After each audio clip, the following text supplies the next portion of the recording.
going to look at some examples from problem number 4 on the isotopes and average atomic mass worksheet. So in this one, we need to know the number of protons and neutrons in the nucleus of each atom. And then finally, if the atom's uncharged, how many electrons are present.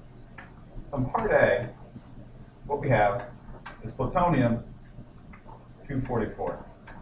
The 244 is the mass number. 94, that's given here, is the atomic number. So if we're looking at the number of protons, since the atomic number actually tells us the number of protons that we have. So we have 94 protons. Now to find out the number of neutrons, the rest of the mass is going to be made up by the neutrons, basically. The electrons have very little mass to them. So what we have to do to find the number of neutrons,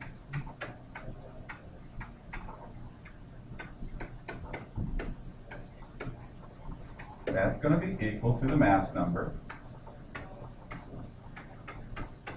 minus the atomic number. Since those are both given, I get the number of neutrons are going to be equal to 244 minus the atomic number of 94. And when I end up doing this, I get 244 minus 94 is going to be 150. So there will be 150 neutrons in the plutonium 244. And finally, if this is a neutral element, what we have here for a neutral element,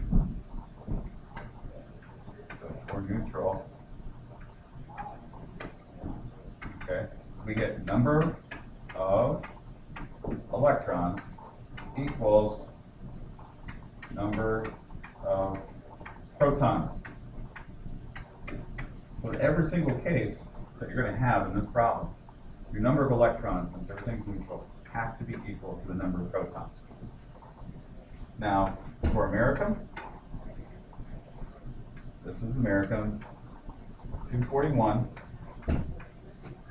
and it has 95 as the atomic number.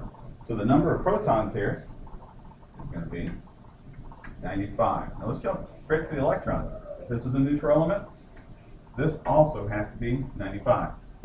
And finally, to find the number of neutrons, we take the mass number, subtract off the number of protons, which is equal to the atomic number. And for this one, we get 6, borrow the 1, borrow that, we get 3. So now that would give us 4 and 146. Right? So it gives us 146 neutrons. And that's all there is to it.